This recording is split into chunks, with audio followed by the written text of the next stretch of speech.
بسم اللہ الرحمن الرحیم۔ صرف 5 منٹ کا مدرسہ قرآن و حدیث کی روشنی میں 24 محرم الحرام۔ نمبر 1، اسلامی تاریخ۔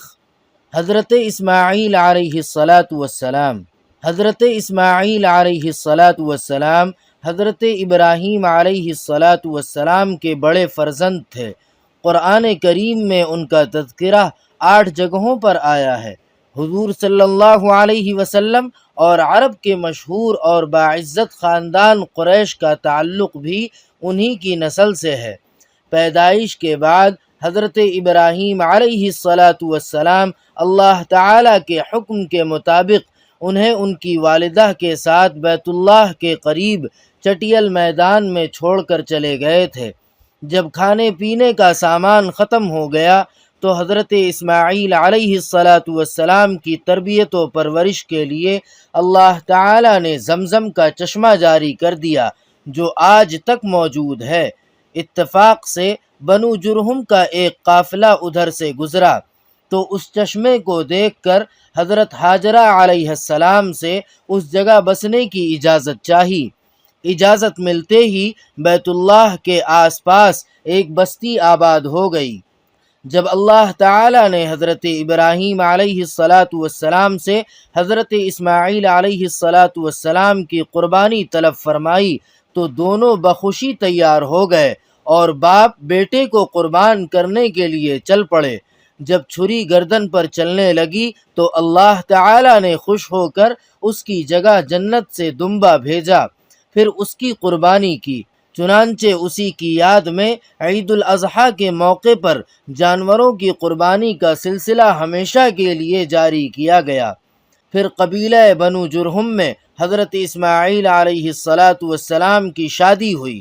حضرت اسماعیل علیہ السلام نے 137 سال کی عمر میں وفات پائی اور اپنی والدہ ماجدہ کے پہلو میں حرم شریف میں دفن ہوئے۔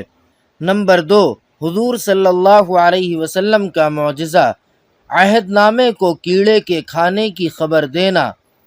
جس وقت کفار قریش نے آپ صلی اللہ علیہ وسلم اور آپ صلی اللہ علیہ وسلم کے اصحاب رضی اللہ عنہم کا بائیکاٹ کر دیا تھا تو آپ صلی اللہ علیہ وسلم نے اس عہد نامہ کے متعلق جس میں بائیکاٹ کی دفعات تھیں یہ خبر دی کہ اسے کیڑوں نے کھا لیا ہے اور اس میں صرف اللہ کے نام کو باقی چھوڑا ہے۔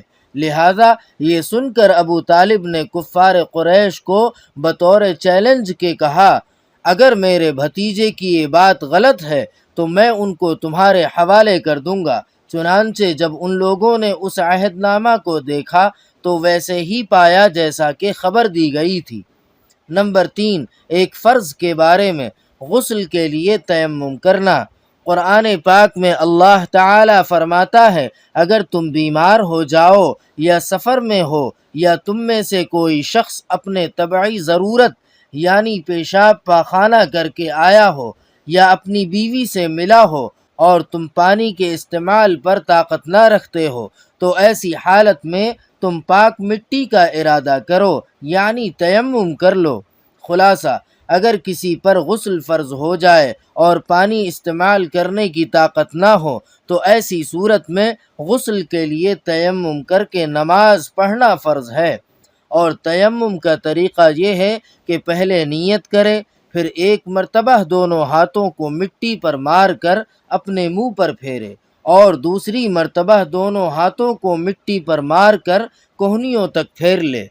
نمبر 4، ایک سنت کے بارے میں، خوشخبری سن کر دعا پڑھنا۔ رسول اللہ صلی اللہ علیہ وسلم جب کوئی خوشی کی بات دیکھتے تو یہ دعا پڑھتے، الحمدللہ الذی بنعمتہ تتم الصالحات۔ ترجمہ، تمام تعریفیں اللہ کے لیے ہیں جس کی نعمتوں سے تمام اچھائیاں مکمل ہوتی ہیں۔